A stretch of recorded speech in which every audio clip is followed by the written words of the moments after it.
Assalamualaikum warahmatullahi wabarakatuh. Saudara-saudaraku seiman, saudara-saudaraku sebangsa setanah air, saudara-saudaraku sekemanusiaan. Pada kesempatan kali ini saya berada di masjid, tiada lain untuk menyajikan kembali sebuah tayangan video, yaitu video diskusi antara Bobson dengan Pak Suara. Jadi ini adalah sebagai lanjutan dari video sebelumnya. Waktu itu Pak Suara belum sempat menanggapi ya atau menjawab apa yang disampaikan oleh Bobson Samsir Simbolon. Oleh karena itu saya ingin mengajak Anda semua, teman-teman semua yang hadir di sini, yang para subscriber semuanya juga, untuk menyaksikan video di lanjutannya yang kedua ini. Bagaimana tanggapan Pak Suara terhadap apa yang telah disampaikan oleh Bobson Samsir Simbolon? Mari kita ikuti dan selamat menonton, selamat menyaksikan. Jangan lupa berikan tanggapan di kolom komentar dan berkomentarlah dengan baik dan sopan ya. Insya Allah semua dilindungi oleh Allah Subhanahu wa Ta'ala. Siapapun dimanapun Anda berada, semoga selalu sehat walafiat, dimudahkan segala rezekinya. Selamat menyaksikan. Assalamualaikum warahmatullahi wabarakatuh. Begitu Pak Suara. Iya, menarik juga ya paparan Pak Bob ini ya. Tapi saya lebih tertarik dengan tentang Musa ya. Karena Musa ini kan adalah tokoh ya, top lah di perjanjian lama. Betul.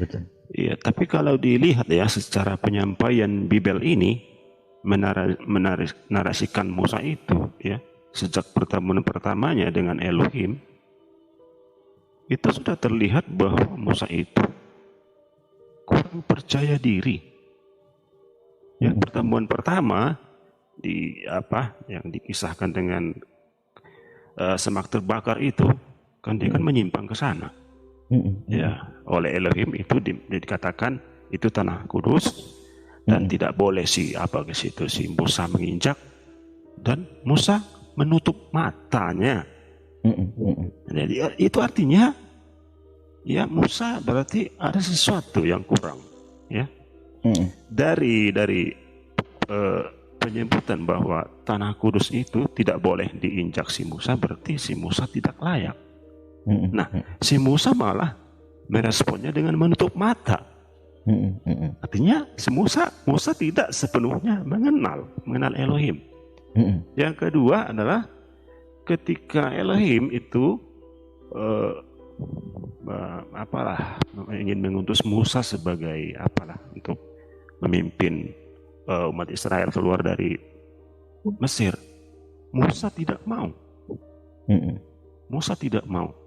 Ya, hingga tugas ini harus diperbantukan kepada Harun. Nah, baru yang ketiga lagi, ketika Musa akan menerima dua loh batu, ya itu kan ada penampakan Elohim. Tetapi yang nampak si Musa apa? Elohim menarik tangan, dan terakhir hanya punggung Elohim yang dilihat. Artinya di sini ya, dari tiga kasus atau tiga sifat yang tergambar dari pemberitaan Bible ini, bahwa Musa itu sebenarnya tidak sepenuhnya mengenal Elohim. Nah, jadi bagaimana kita harus mengikuti sesuatu dari orang yang tidak sepenuhnya mengenal Elohim? Dan sanksi yang terakhir adalah pada akhirnya Musa itu tidak diizinkan masuk ke tanah yang dijanjikan. Nah, bayangkan seseorang yang begitu top ya, tokoh yang begitu top, nabi di perjanjian lama ya, dengan tidak sepenuhnya mengenal, bahkan tidak diizinkan masuk tanah perjanjian. Bagaimana kita mengharapkan sesuatu dari seperti itu? Tentunya sesuatu yang keluar dari dia, katakanlah hukum Taurat ya, yang tercetus melalui Musa, pastinya itu tidak akan sempurna sampainya. Karena sepenuhnya dia jelas dia digambarkan tidak mengenal sepenuhnya Elohim itu, hanya sampulnya saja, atau hanya dari belakangnya saja, atau sisi luarnya saja. Tentang nama Yahweh, nama Elohim Yahweh itu Yod itu kan tangan. Ketika Musa akan menerima loh batu itu, Elohim menarik tangannya hingga punggung yang terlihat. Nah, artinya di sini Musa tidak mengenal nama Elohim itu Yahweh. Bahkan selanjutnya, apa yang terjadi kepada umat Israel atau agama Yahudi sampai sekarang? Untuk menyebut atau membaca atau mengeja nama Yahweh itu sampai sekarang tidak ada pastinya. Tidak ada satu kepastian bagaimana membacanya. Nah, apalagi mengaplikasikan apa maknanya, apa esensi nama tersebut. Nah, kalau dikaji secara huruf piktograf, tetragramaton itu ada 4 huruf. Yod, He, Vav, He.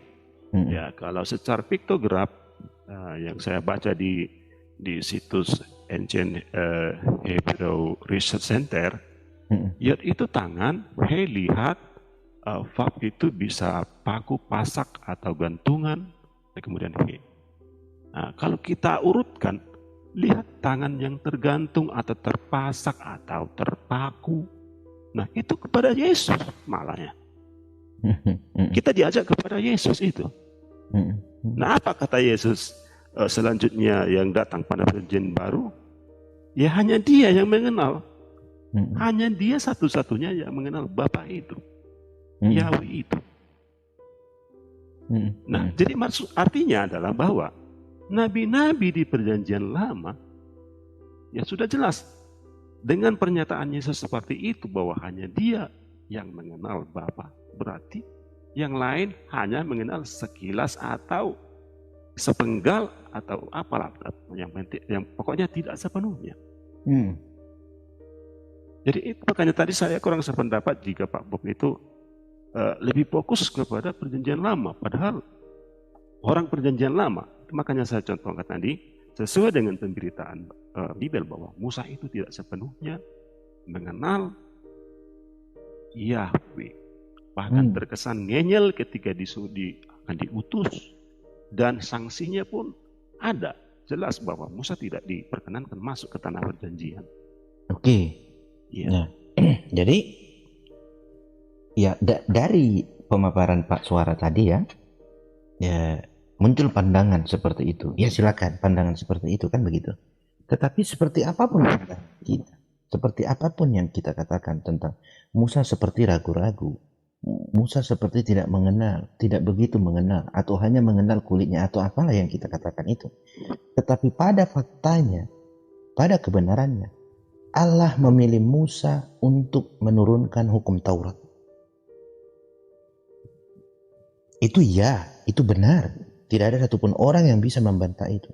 Lalu akan terbentur nanti, kenapa ya Allah menurunkan hukum Taurat kepada orang yang ragu-ragu, orang yang tidak percaya diri, orang yang tidak begitu mengenal Allah itu, orang yang hanya mengenal tangan Allah. Kenapa ya? Maka akan meragukan Allah itu sendiri nantinya. Kalau kita mencari itu. Tetapi bagi saya, mau seperti apapun Musa diceritakan di dalam Alkitab tentang keraguan-raguannya, ketidakpercayaannya, dan segala macamnya. Tetapi bagi saya, Allah memilih Musa untuk membawa bangsa Israel keluar dari Mesir. Dan Allah memilih Musa untuk menunjukkan mujizat membelah lautan. Dan Allah menurunkan hukum Taurat kepada seorang Musa. Jika Allah saja sudah menentukan pilihan kepada Musa, maka apa hak seorang manusia untuk mendiskreditkan atau memberikan penilaian yang kurang terhadap diri Musa? Maka kita sudah lebih hebat dari Allah. Kita sudah lebih dari Allah. Allah sendiri memilih Musa.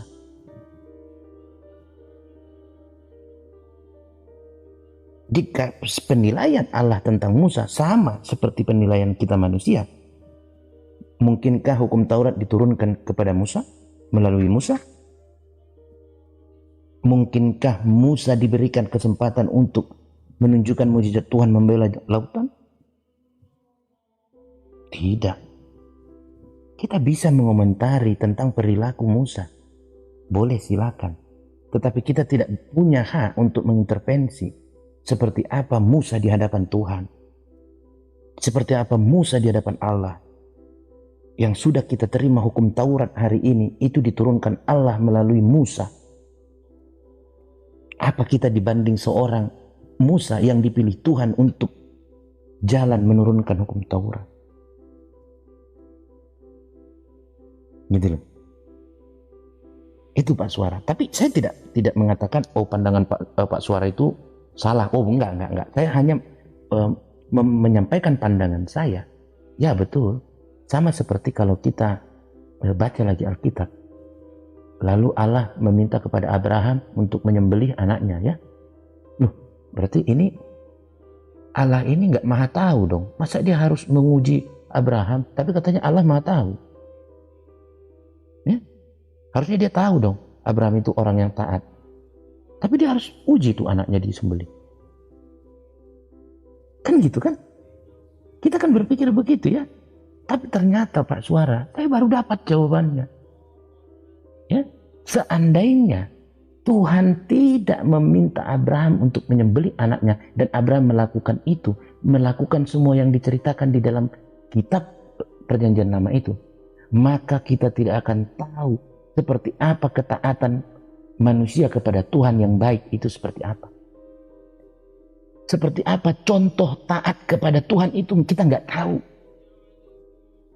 Mungkin Allah karena Allah maha mengetahui bisa saja tidak melakukan itu. Ya Abraham, saya sudah tahu kau itu orang taat. Oke Musa, kau orang taat. Oke kau siapa kau? Karena Allah maha tahu. Tetapi kita yang lahir hari ini tidak akan tahu taat kepada Tuhan seperti apa, patuh menjalankan hukum Taurat hukum Tuhan seperti apa. Kita nggak punya contoh, kita nggak punya tauladan, kita nggak punya gambaran. Tapi itu semua dijadikan, itu semua dilakukan, itu semua Tuhan izinkan terjadi agar kita yang hari ini ada tahu, wah ternyata taat kepada Tuhan itu seperti itu ya. Abraham aja disuruh sembelih anak, mau dia mau nyembelih anaknya. Kok kita disuruh ibadah aja malasnya bukan main. Ya? Nabi Musa disuruh menyelamatkan jutaan orang bangsa Israel. Bangsa Israel diselamatkan oleh Musa. Itu jumlahnya luar biasa banyak bangsa itu. Loh kok kita disuruh nolong satu orang aja sama Tuhan, kita sekarang beratnya bukan main.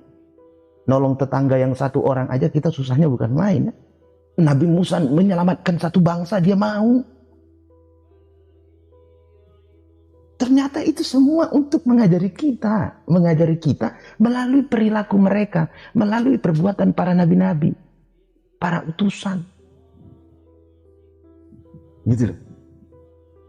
Tapi kalau kita tadi ngapain ya harus diuji, gitu loh. Ngapain ya Nabi Nuh itu harus buat bahtera? Kan maha segalanya. Ya hancurkan aja, turunkan air bah, selamatin aja Nabi Nuh. Ngapain harus pakai bahtera, harus pakai ini, harus pakai itu ya? Jadi kayak drama ya.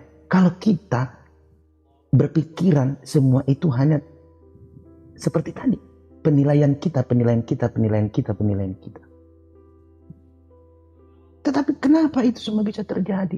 Ternyata untuk kita saat ini, untuk kita hari ini semua itu diceritakan, itu dibiarkan, diizinkan Tuhan terjadi terhadap para nabinya. Semua itu menjadi contoh. Semua itu menjadi begini loh, ya, begini ya caranya, begini ya. Kenapa harus melalui nabinya? Karena nggak mungkin Tuhan ngomong satu-satu ke manusia ini, ke kita ini. Gak mungkin.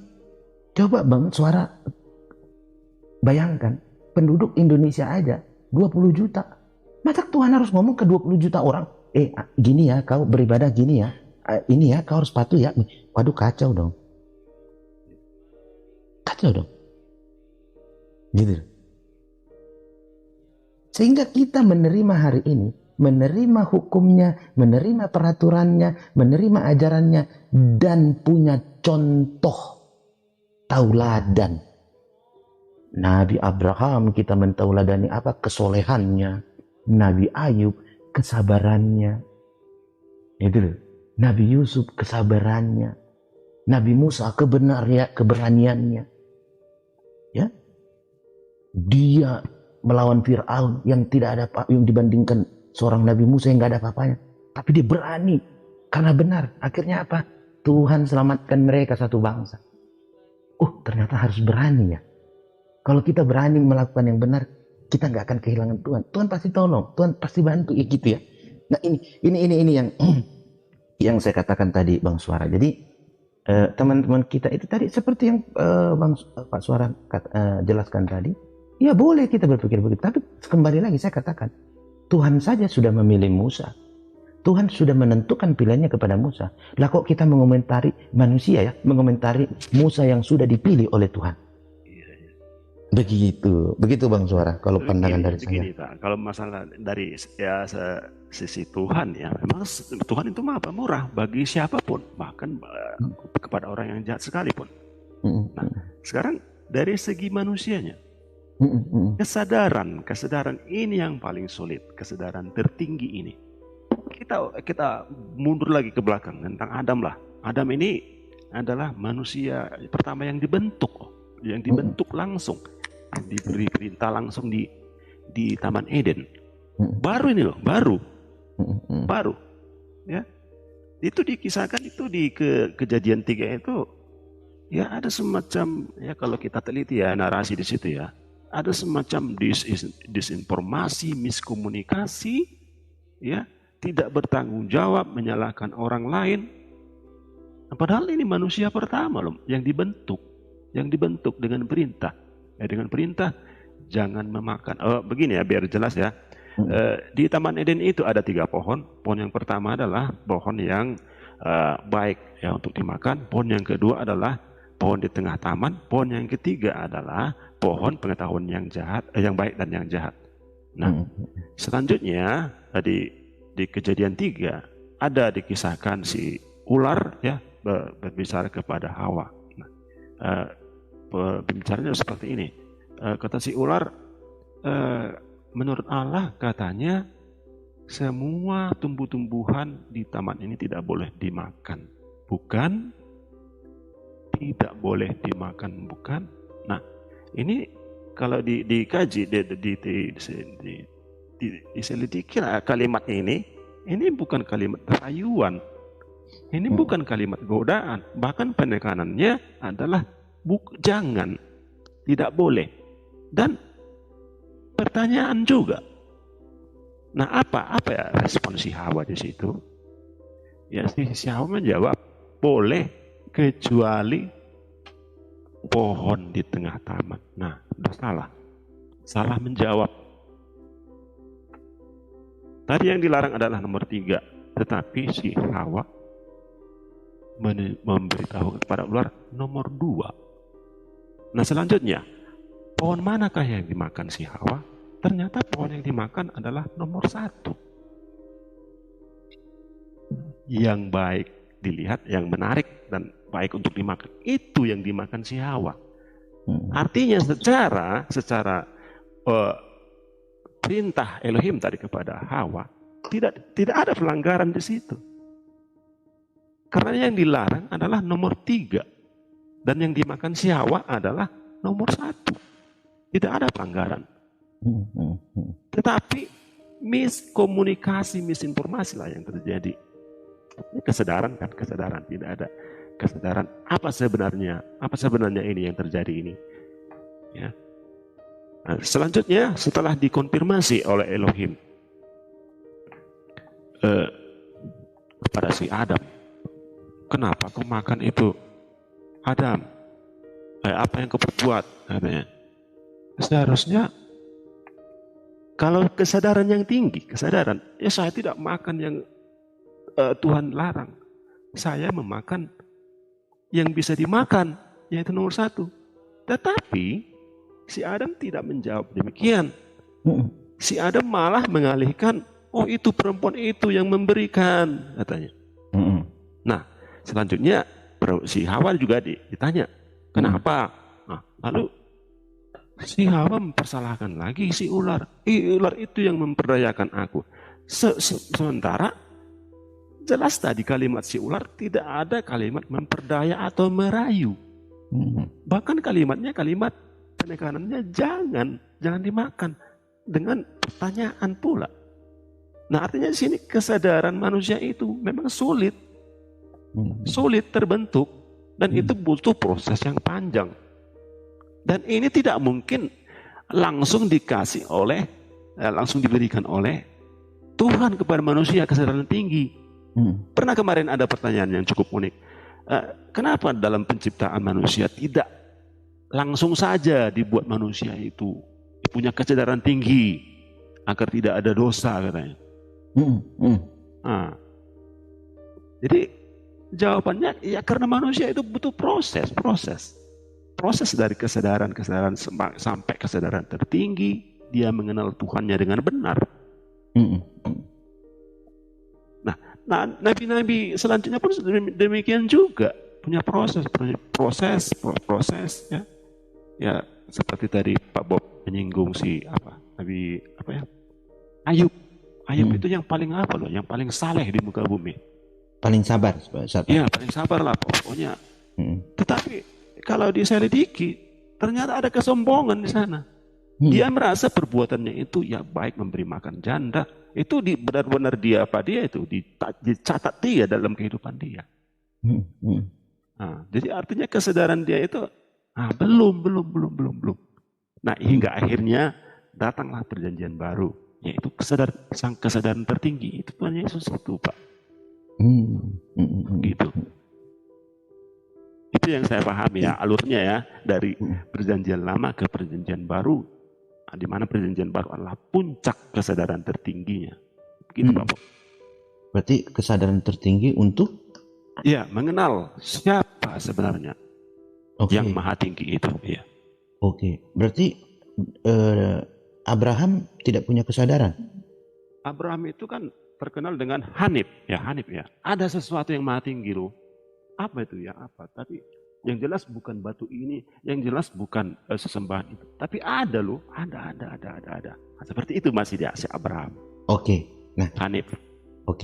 Nah, Nabi Nuh itu tidak punya kesadaran tinggi. Nabi Nuh kan dia kan ditugaskan. Ya, jika dia tidak punya kesadaran tinggi, ngapain dia mau melakukan tugas itu? Ya, itu soal Nabi Nuh belum saya kaji ke sana ya, tapi dia ditugaskan. Artinya ternyata di perjanjian lama. Silakan naik lagi, Bang. Gangguan chipnya. Mana suara?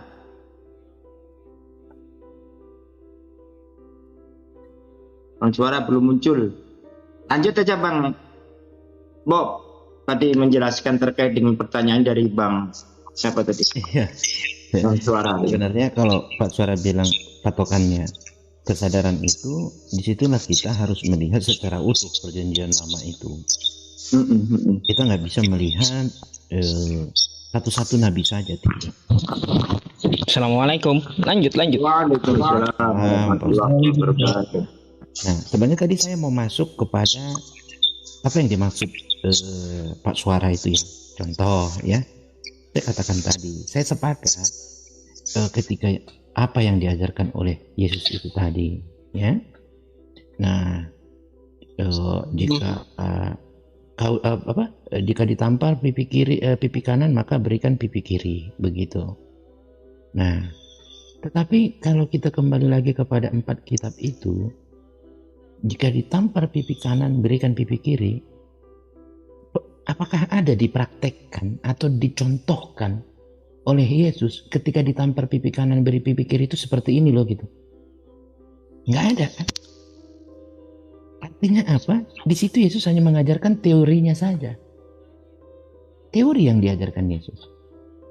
Ya, kasihilah sesamamu manusia. Tapi mengasihi sesama manusia itu seperti apa caranya? Prakteknya gimana gitu loh. teori yang diberikan. Gitu loh. Berdoalah kepada Bapamu di surga, ya. Teori yang diberikan. Tapi apakah Yesus mempraktekkan itu? Tidak pada saat itu. Hanya mengajarkan teori. Gitu. Sehingga ketika saya mendengar pemahaman atau yang diberikan oleh Pak Suara tadi, kalau dikatakan di perjanjian baru itulah adalah intinya, maka perjanjian lama bukan inti. Kan begitu? Bisa dong saya memahami seperti itu? Nah, kalau perjanjian lama itu bukan inti, bagaimana mungkin hukum Taurat itu kita katakan bukan inti? Ya, padahal hukum Taurat itu adalah salah satu hukum yang inti. Gitu loh, 10 hukum Taurat. Ya, loh batu itu. Nah, kemudian kalau kita katakan perjanjian lama itu bukan inti, padahal Tuhan mengikat perjanjian dengan Nabi Abraham. Inilah perjanjianku denganmu, perjanjian yang kekal. Jelas tertulis di perjanjian lama.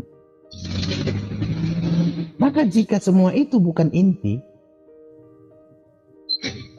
mengapa Taurat itu, perjanjian Abraham dengan Tuhan itu berpengaruh dalam kehidupan manusia? Berpengaruh kepada manusia yang percaya kepada Tuhan itu tadi. Gitu loh. Artinya apa? Antara perjanjian baru dengan perjanjian lama itu, kalau bagi saya itu bukan masalah perjanjian lama tidak intinya, perjanjian baru intinya, atau perjanjian lama itu kulitnya, perjanjian baru intinya. Oh, bukan tentang itu. Bukan tentang itu. Karena siapapun nabinya, tidak ada nabi itu yang boleh dibeda-bedakan. Karena Tuhan tidak membeda-bedakan nabinya. Gitu loh. Semua itu inti. Mau perjanjian lama, mau perjanjian baru, semua itu inti. Gitu loh. Semua itu inti. Karena Alkitab itu bukan seperti kata pengantar dulu, ya. Kemudian kerangka penulisan. Bukan seperti itu, enggak. Mulai dari pada mulanya Allah menciptakan langit dan bumi, itu sudah inti. Gitu loh. Itu sudah inti. Begitu. Jadi ya mungkin Bang Suara nggak bisa Pak Suara nggak naik lagi ya. Tapi kalau ada Bang Andreas di sini. Ya, siap. Itu. Jadi kalau Pak Suara tadi mengatakan seperti itu, bahwa di perjanjian baru itulah intinya, ya kita berbeda pendapat. Kalau bagi saya, semua yang tentang Tuhan itu adalah inti. Inti itu. Itu. Inti semua, inti. Nggak ada yang nggak inti. Gitu. Izin sedikit Pak, Pak, saudara-saudara. Ya, silakan. Gini itu, memang aku sependapat dengan Bapak ini nih. Pak BSS. Artinya begini, semuanya kan intinya itu. Cuman aku memahami agama ini enggak dari sudut pandang agamanya lah ya. Secara pribadi, apa yang dilakukan Tuhan untuk kita ini, begini dia makanya. Ini cara pandang aku nih Pak ya, izin ya. Awalnya diciptakan Tuhan Lucifer ini, artinya malaikat ini yang dibuang Tuhan ini dari surga ini, karena dia ingin mengatasi Tuhan. Di Al-Quran pun diajarkan itu seperti itu memang. Dan aku pernah membacanya, cuma nggak bisa menerangkan, nggak pintar aku menerangkannya. Sisi Kristen lah ini aku yang menilai ini ya. Ini pribadiku yang saya cara pandangku tentang kenapa mati, kenapa dia hadir, yang mana Tuhan ini, ada apa dengan Tuhan, kenapa dia harus ciptakan manusia. Ini cara pandangku terhadap itu gini. Ini menerangkan sedikit kan Pak. Jadi kan dulunya diciptakan Lucifer ini sebagai penyembah di surga sana. Instrumen yang disenangi Tuhan. Dia ingin mengimbangi Tuhan. Saking dia berkuasanya dan dikasih izin atas semua, dia ingin mengatasi Tuhan, dia ingin menyayangi Tuhan. Jadi dia dari surga dibuanglah katanya ke dunia ini. Jadi dia dibuang ke dunia ini, jadi dia nggak terima dibuang ke dunia ini. Nah, diciptakan Tuhan lah ke dunia ini, indah semuanya. Ada namanya ini pohon-pohonan, semuanya diciptakan Tuhan. Selain daripada manusia, ini manusia belum diciptakan. Bintang, ada lautan, ada semuanya diciptakan Tuhan. Binatang-binatang diciptakan Tuhan. Tapi sebagai penyembah tadi nggak ada lagi. Tuhan ini nggak ada lagi. Lucifer ini tadi diusir Tuhan dari sana. Si Lucifer ini dia nuntut sama Tuhan, dibilangnya, lihatlah ku ciptakan semuanya ini indah. Tapi kata si Lucifer katanya begini dia. Tapi kan nggak ada lagi penyembah, nggak ada lagi yang menyembah kau. Itu nggak bisa menyembah kau yang kau ciptakan itu, apa lebih baik rupanya semuanya ini. Jadi dia menuntut sama Tuhan, kenapa kau usir aku dari sana? Nggak ada lagi penyembah samamu. Jadi Tuhan, menurut pemandangan saya ini, diciptakanlah manusia. Diciptakan dengan firman. Dibilang, ini, jadilah itu, jadilah kau laut, pisahlah kau, jadilah terang, jadilah gelap. Jadi diciptakannya langsung, diciptakan manusia dari debu tanah. Itulah awal mulanya.